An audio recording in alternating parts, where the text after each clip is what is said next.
बहुत समय पहले की बात है। एक गांव में एक दूध वाला रहता था। उसका नाम गिरधर था। वह अपनी पत्नी और अपने एक बेटे के साथ रहता था। उसके पास एक ही गाय थी। वह बहुत प्यारी थी, मगर वह बहुत कम दूध दिया करती थी। वह जितना भी दूध देती थी, गिरधर उसे शहर में जाकर बेच आया करता था। लेकिन दूध कम होने की वजह से उसकी आमदनी भी बहुत कम हुआ करती थी, जिसकी वजह से उसकी पत्नी उसे दिन रात ताने मारा करती थी। अजी सुनो, इतने थोड़े से पैसों का मैं क्या करूं? इतने कम पैसों में तो घर चलाना भी मुश्किल हो रहा है। आपने पड़ोस के मोहन की बीवी को देखा? वह कल ही नई साड़ी खरीद के लाई है। उसका पति तो उसे हर हफ्ते मेला दिखाने के लिए लेकर जाता है और नए कपड़े भी दिलवाता है। आप तो ऐसा कुछ नहीं करते। देखो भगवान, मैं जितने पैसे कमाता हूँ सारे तुम्हें लाके दे देता हूँ। अब मैं और पैसे कहाँ से लाऊं?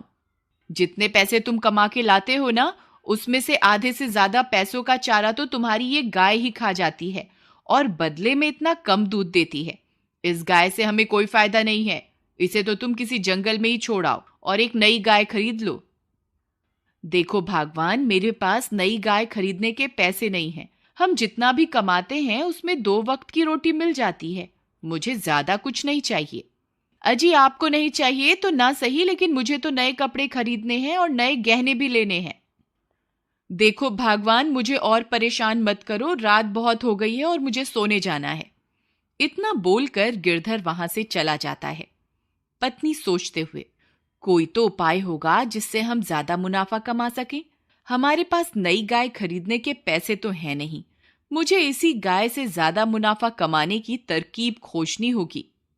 अगले दिन सुबह होने पर गिरधर रोज की तरह गाय का दूध निकालकर शहर में बेचने चला जाता है। उसकी पत्नी अपने बेटे को आवाज लगाती है, अरे बेटा मुन्नू, कहाँ है? जरा मेरी बात सुन। जी माँ। जरा बाहर जाकर देख, तेरे पिताजी शहर में दूध बेचने के लिए चले गए क्या? मुन्नू बाहर जाकर देखता है। जी माँ, बाहर कोई नहीं है, पिताजी चले गए। यही सही मौका है। उसकी लालची पत्नी गाय के पास जाती है और बोलती है, क्यों री राम प्यारी, तू दिन रात चारा खाती रहती है लेकिन ज्यादा दूध क्यों नहीं देती?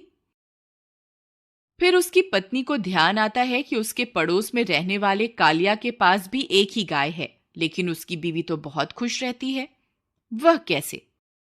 वह सोच में पड़ जाती है।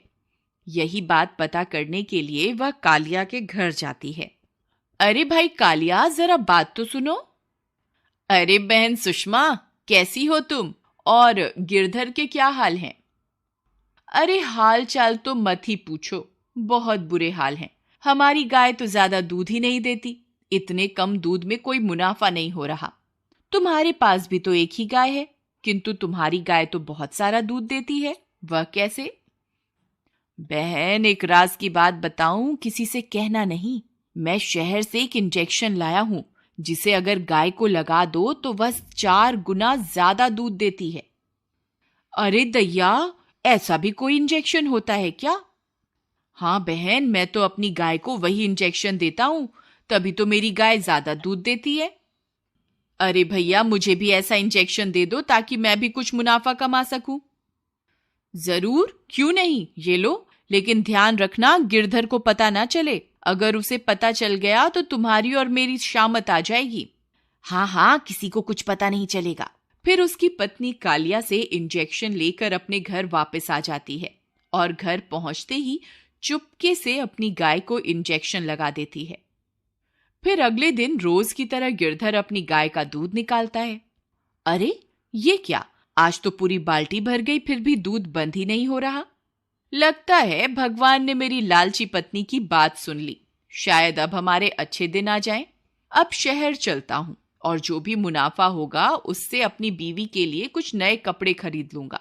शाम होने पर गिरधर अपनी बीवी के लिए कुछ नए कपड़े लेता है। उसकी बीवी नए कपड़े पाकर खुश हो जाती है। कुछ दिनों तक ऐसा ही चलता रहा। गिरधर की लालची पत्नी रोज अपनी गाय को इंजेक्शन लगा देती और गाय ज्यादा दूध देने लगती और गिरधर शहर जाकर दूध बेचता और जो भी मुनाफा होता वह सारा का सारा अपनी बीवी को दे देता। फिर एक दिन गिरधर की पत्नी रोज की तरह गाय को इंजेक्शन लगाने जाती है। गाय भी समझ चुकी थी कि ये लालची औरत उसे इंजेक्शन लगाने आ रही है। जैसे ही सुषमा उसे इंजेक्शन लगाती है, गाय छटपटाने लगती है। सुषमा, अरे आज क्या हो गया तुझे? इतना क्यों छटपटा रही है? एक जगह ठहर तो सही, रुक जा, इंजेक्शन तो लगाने दे। लेकिन गाय बहुत ज्यादा छटपटाती है और उसे इंजेक्शन नहीं लगाने देती। अरे बेटा मुन्नू, जरा मेरी बात तो सुन। जी माँ। मुन्नू बेटा, हमारी गाय की तबीयत थोड़ी खराब हो गई है, इसलिए मुझे इसे इंजेक्शन देना होगा। जरा तू इसे पकड़ के रख ताकि मैं इसे इंजेक्शन लगा सकूं। जी माँ, मैं अभी पकड़ता हूँ। फिर जैसे ही सुषमा उसे इंजेक्शन लगाने लगती थी, गाय फिर से छटपटाती है और इंजेक्शन गलती से मुन्नू के हाथ में लग जाता है। मुन्नू जोर से चिल्लाता है, अरे मर गया, हाय हाय।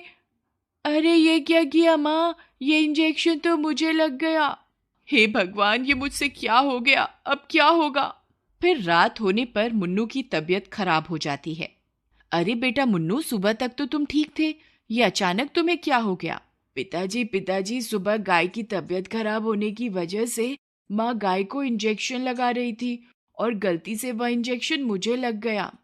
लेकिन सुबह तो गाय की तबीयत ठीक थी। पत्नी डरते हुए, नहीं नहीं, आपके जाने के बाद उसकी तबीयत थोड़ी खराब हो गई थी, तो मैंने पड़ोस के कालिया से एक इंजेक्शन लेकर उसे लगाना चाहा था, तभी गलती से वह इंजेक्शन मुन्नू को लग गया। गिरधर समझ जाता है कि वह इंजेक्शन किस लिए था। गिरधर गुस्से में, मैं जानता हूं भगवान, तुम कालिया से वह इंजेक्शन क्यों लेकर आई थी। अपनी चोरी पकड़ी जाने पर उसकी पत्नी बहुत शर्मिंदा हो जाती है। मुझे माफ कर दो, ये सब तो मैंने अधिक मुनाफा कमाने के लिए किया था। मुझे क्या पता था कि वह इंजेक्शन एक दिन मेरे बेटे को ही लग जाएगा। गिरधर, भगवान, आज उस इंजेक्शन की वजह से जब तुम्हारे बेटे की तबीयत खराब हुई तभी तुम्हें एहसास हुआ ना। ये सोचो कि जब तुम रोज गाय को इंजेक्शन लगाती होगी तो उस पे क्या बीतती होगी, उसे कितना दर्द महसूस होता होगा। गाय तो बेजुबान है, इसलिए अपना हाल बता भी नहीं सकती, और हम लालची इंसान थोड़ा ज्यादा मुनाफा कमाने के चक्कर में इन बेजुबान जानवरों का फायदा उठाते हैं। अपने पति की बात सुनकर वह बहुत ज्यादा शर्मिंदा हो जाती है और अपने किए हुए की माफी मांगती है।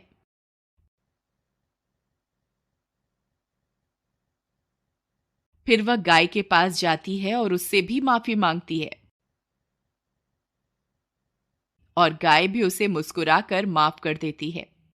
फिर वह उसी दिन से अपनी गाय की बहुत सेवा करती है और उसी गाय का दूध पी पी कर उसका बेटा भी कुछ ही दिनों में ठीक हो जाता है और वह सब कम मुनाफे में भी खुश रहने लगते हैं। मॉरल, अगर इंसान ज्यादा मुनाफा कमाने के चक्कर में अक्सर इंसान ज्यादा मुनाफा कमाने के चक्कर में बेजुबान जानवरों का फायदा उठाते हैं और बेचारे जानवर बेजुबान होने की वजह से कुछ बोल भी नहीं पाते और हम इंसानों का जुल्म चुपचाप सहते रहते हैं। अक्सर आपने देखा होगा, सड़क पर गाय लावारिस हालत में घूमती रहती है और पॉलीथीन खाने की वजह से दम भी तोड़ देती है। हमें पॉलीथीन का इस्तेमाल भी कम से कम करना चाहिए और अगर आपको कोई गाय पॉलीथीन खाते हुए दिखाई दे तो उसे रोकना चाहिए। क्या पता आपके इस कदम से किसी बेजुबान की जान बच जाए। अक्सर चुनौतियों से, संघर्षों से हम डरते हैं, लेकिन संघर्ष ही तो हैं जो हमें और अधिक मजबूत करते हैं और जिंदगी की कठिनाइयों से लड़ने की हिम्मत देते हैं और हमें सक्षम बनाते हैं, कुछ भी कर पाने के और कुछ भी कर गुजरने के। इसलिए जिंदगी में कभी भी कोई चुनौती आई तो उसे घबराइए मत, बल्कि हंसकर उसका सामना कीजिए। ये कहानी कहीं ना कहीं अगर आपके दिल को छुए तो प्लीज लाइक जरूर कीजिएगा